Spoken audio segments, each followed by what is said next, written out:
देख रहे हैं नेटवर्क 33 राजकुमार के साथ। तो चलिए पढ़ते हैं आज की कहानी की ओर। दोस्तों, आज मैं आपको अपनी ज़िंदगी की सबसे भयानक घटना के बारे में बताने जा रहा हूँ। इस घटना ने मुझे अनजान शक्तियों और भूत प्रेतों पर विश्वास करने पर मजबूर कर दिया था। मैंने कभी अपनी ज़िंदगी में नहीं सोचा था कि मेरे साथ ऐसा भी हो सकता है। इस घटना से उभरने के लिए मुझे सालों लग गए और आज भी जब मैं उस दिन की अपनी गलती को याद करता हूँ तो मैं बहुत पछताता हूँ। मैं बस भगवान से यही प्रार्थना करता हूँ कि ऐसा किसी मेरे दुश्मन के साथ भी ना हो। मुझे आज भी उस दिन के एक एक पल याद हैं। मुझे कुछ ही समय हुआ था अपना पुराना जॉब छोड़े, क्योंकि किसी कारणवश हमारी कंपनी बंद हो गई थी। मेरे पास कोई भी बैकअप प्लान नहीं था। जॉब छोड़ने के बाद कुछ हफ्ते मैंने बेरोजगारी की तरह बिताए। मैं काम की तलाश में दिन भर भटकता रहता था, पर मुझे काम नहीं मिलता। ऐसे ही एक समय मैं काम के लिए एक फैक्ट्री की तरफ गया और मेरे नसीब था कि मुझे फैक्ट्री में जॉब भी मिल गई। मुझे वहाँ पर अकाउंटेंट की जॉब मिली थी। जॉब के हिसाब से तो ठीक ठाक पैसे मिल रहे थे, इसलिए मैंने बिना ज़्यादा सोचे समझे जॉब के लिए हाँ कर दी और अगले ही दिन से मैंने काम पर आने का वादा कर दिया। जैसे कि मेरी वहाँ पर अकाउंटेंट की जॉब थी, इसलिए सवेरे जल्दी आना और रात को देर से जाना यह मेरे एक दिन का हिस्सा हो गया था। सवेरे जल्दी आकर मैं ही फैक्ट्री खोलता था। वैसे तो वहाँ काम करते करते एक हफ्ता बीत चुका था मुझे और कुछ अनजान सा भी नहीं लग रहा था। मैं लगभग अब इस जॉब में स्टेबल हो ही रहा था कि एक दिन एक बहुत ही अनहोनी सी घटना हुई। एक दिन जब सारे वर्करों का नाइट शिफ्ट चल रहा था और वह सब काम कर रहे थे कि तभी मेरे फ़ोन पर किसी का कॉल आया। वह मेरे बैंक से लोन के लिए कॉल था। मैं बात करने के लिए फैक्ट्री से बाहर निकल गया तो हमारी फैक्ट्री के पास ही काफ़ी सारी घनी झाड़ियाँ भी थीं। मैं फैक्ट्री से बाहर निकलकर एक पेड़ के नज़दीक जाकर खड़ा हो गया और वहाँ पर बातें करने लगा। मुझे ध्यान ही नहीं रहा और बातें करते करते काफ़ी समय बीत गया। तभी अचानक से मुझे पीछे से किसी की आहट सुनाई दी थी, जैसे कोई मेरे पीछे खड़ा हो। पहले तो मुझे ये सिर्फ पेड़ पत्तियों की आवाज़ लगी, पर कई बार आवाज़ आने के बाद मुझे विश्वास हो गया कि कोई मेरे पीछे खड़ा है।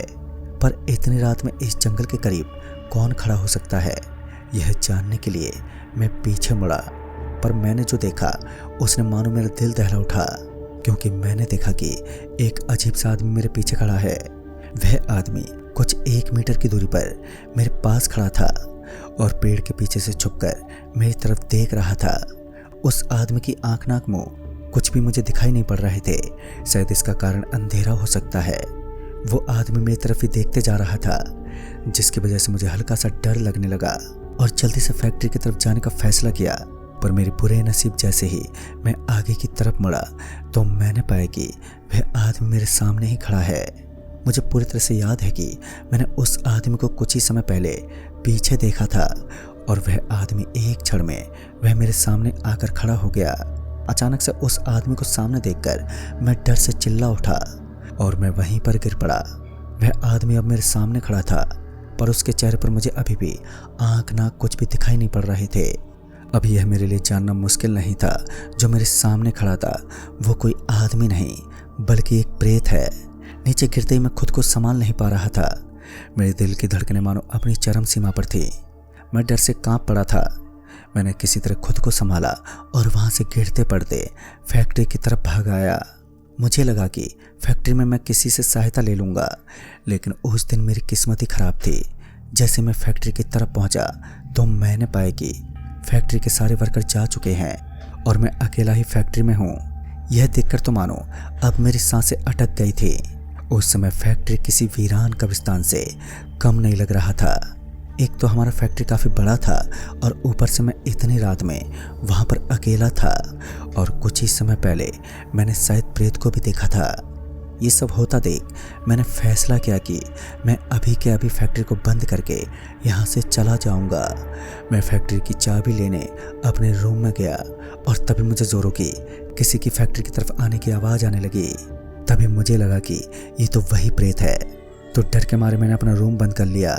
मुझे समझ ही नहीं आ रहा था कि मैं इस मुसीबत से कैसे निकलूं कि तभी किसी ने मेरे दरवाजे पर ज़ोर ज़ोर से पीटना शुरू कर दिया।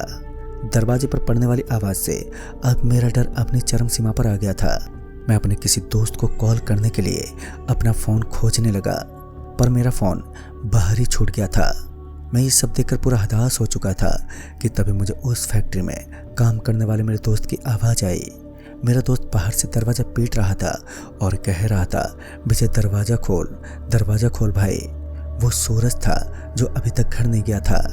जैसे मैंने दरवाज़ा खोला तो सूरज मेरी हालत देखकर हैरान हो गया था। मैं पसीने से पूरा भीग चुका था।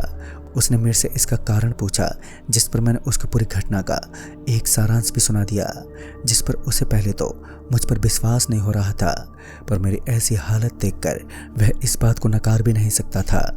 जिसके बाद उसने मेरे साथ रात तक वहाँ पर रुकने का फैसला किया, पर कुछ ही समय में हम फैक्ट्री बंद करके घर की तरफ चले गए। रास्ते में चलते हुए सूरज ने मेरी घटना से जुड़ी हुई एक कहानी बताई। उसने कहा कि वैसे तो मैं इस कहानी पर विश्वास नहीं करता और इसके कोई सबूत नहीं है कि यह सच है कि नहीं, पर काफ़ी लोग ऐसा मानते हैं, तो संभव है कि यही सच है और तुम्हारे साथ जो घटना घटी है उसका ये कारण हो। उसने मुझे बताया कि जब मैं इस फैक्ट्री में काम नहीं करता था, उसे काफ़ी समय पहले, लगभग 1.5 साल पहले यहीं के नज़दीक में एक आदमी का घर था। वैसे तो वह आदमी भी किसी सामान्य आदमी की तरह ही अपना जीवन बिताता था। उसे देखकर किसी को भी शक नहीं हुआ कि वह काला जादू सब करता है। एक दिन जब सवेरे सवेरे हम कुछ दोस्त फैक्ट्री पहुंचे तो हमने पाया कि उस घर से कुछ आवाज़ आ रही है। वो बहुत ही मामूली सा सादा घर था। वो वहाँ पर अकेला ही था। यह आवाज़ सुनकर हमने विचार किया कि एक बार जाकर देखना चाहिए। हम देखने के लिए उस घर के नज़दीक गए और हमने पाया कि अंदर सिंदूर, हल्दी इत्यादि काला जादू की चीज़ें हैं जो बिखरी हुई हैं। यह देखकर हमें थोड़ी सी हैरानी हुई और कुछ समय हमने वहीं रुककर वहाँ पर देखने का फैसला किया कि तभी उसने पूरे चेहरे पर काला रंग लगाया। वही लड़का दूसरे कमरे से बाहर आया और उसके पूरे चेहरे, शरीर, हाथ पर काला रंग लगा हुआ था और वह कुछ अजीब से शब्द बोलते हुए उस घर में घूमने लगा। हम सब ये देखकर बहुत ही ज़्यादा डर गए। तभी हमने फैसला किया कि ये बात हम बाकी के लोगों को बताएंगे। उस वक्त हम वहाँ से चले गए और ये बात हमने हमारे बॉस और फैक्ट्री में काम करने वाले बाकी सारे लोगों को बताई। हम सब ने फैसला किया कि उस लड़के को यहाँ नहीं रहने देंगे, पर जब अगले ही दिन हमने उस लड़के से बात करने के लिए उसके घर की तरफ गए तो हमने पाया कि वह लड़का मर चुका है।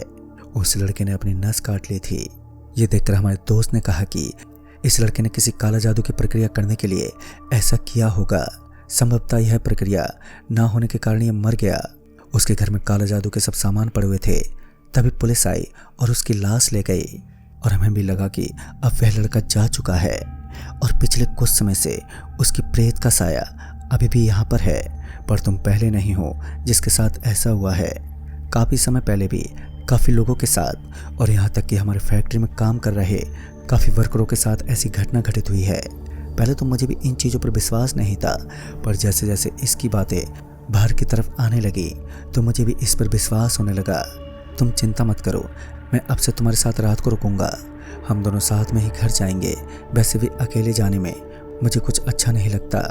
उस दिन के बाद से सूरज मेरे साथ रात को रुकने लगा। धीरे धीरे मेरा बॉर्डर भी चला गया और सब कुछ सामान्य तरीके से चलने लगा।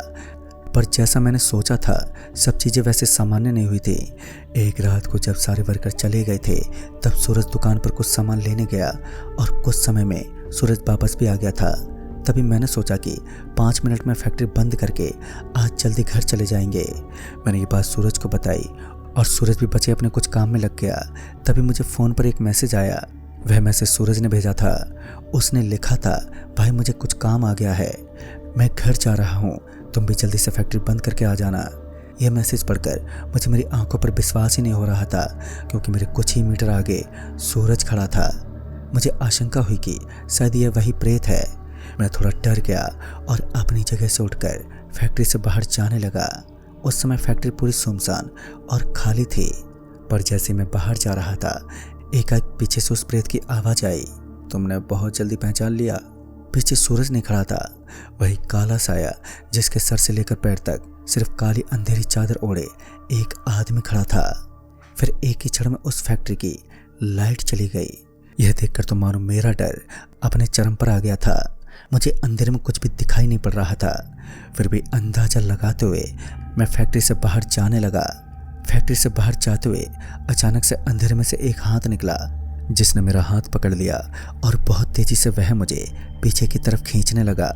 बाहर से हल्की आती रोशनी यह संकेत दे रही थी कि सामने दरवाजा है। भूत प्रेत मुझे अंदर की तरफ खींच रहा था और किसी कमज़ोर आदमी की तरह मैं उसका विरोध नहीं कर पा रहा था। उस समय वह फैक्ट्री एक अंधेरे से भरी गुफा लग रही थी, एक ऐसी गुफा जिसके अंधेरे का कहीं अंत ना हो। मैंने एक बड़े से खंभे को पकड़ लिया। उसके विपरीत वह प्रेत मुझे अपने आप ही अंदर की तरफ खींच रहा था। साथ ही उसकी शैतानी हंसी की आवाज़ पूरे फैक्ट्री में गूंज रही थी। वो आवाज़ आज भी मेरे कानों में गूंज रही है। तभी मैंने अपने मन में भगवान का नाम बार बार लेना शुरू कर दिया, जिसका बहुत ही जल्दी असर भी हुआ।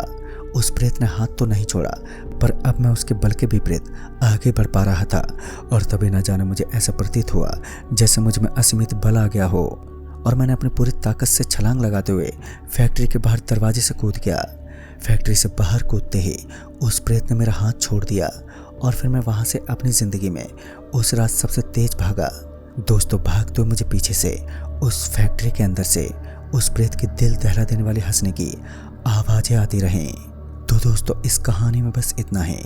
कहानी आपको पसंद आई हो तो वीडियो को लाइक शेयर जरूर करें और साथ ही हमें कमेंट बॉक्स में ज़रूर बताएं। तो मैं आपका दोस्त राजकुमार जल्दी ही मिलूंगा ऐसी ही एक और नई कहानी के साथ। तब तक के लिए बाय एंड टेक केयर।